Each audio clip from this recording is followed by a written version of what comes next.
বিসমিল্লাহির রহমানির রহিম।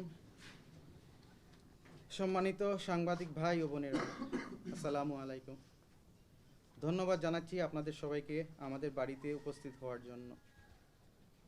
আজ আমরা এনি সেলিনা সুলতানা শিকা আমার মেজ বোন, এবং তারানা সুলতানা শিমু আমার ছোট বোন, এবং আমার বড় বোনের হাজব্যান্ড জাহিদ,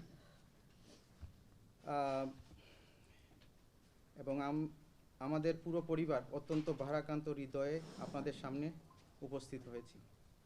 আমরা চারজনই প্রবাসে বসবাস করি, কিন্তু আমাদের জন্মভূমি, আমাদের শিকড় এবং সবচেয়ে আপন মানুষগুলো ছিলেন সিলেটেই। অত্যন্ত দুঃখ ও বেদনার সঙ্গে বলতে হচ্ছে, আমাদের প্রিয় বাবা মা এবং আমাদের পরিবারের সঙ্গে থাকা ছোট্ট গৃহকর্মীকে সিলেটের মিতালি আবাসিক এলাকায় অজ্ঞাত ব্যক্তিরা নির্মমভাবে হত্যা করেছে। একই সঙ্গে 3 জন মানুষকে হারানোর এই সুখ কোনো ভাষায় প্রকাশ করার মতো নয়।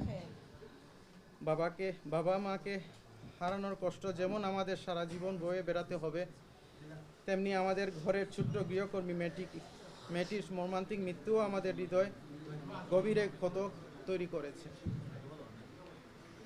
এই ঘটনার পর আমরা 4 সন্তান মানসিকভাবে ভেঙে পড়েছি।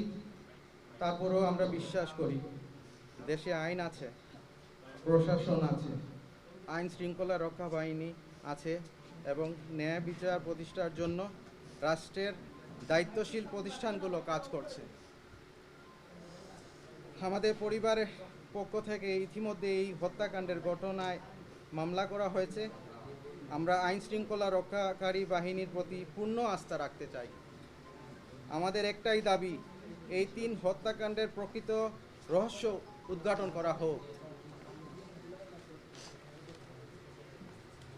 যারা এই নির্মম হত্যাকাণ্ডের সঙ্গে জড়িত, তদন্তের মাধ্যমে তাদের প্রত্যেককে শনাক্ত করে দ্রুত গ্রেফতার করা হোক।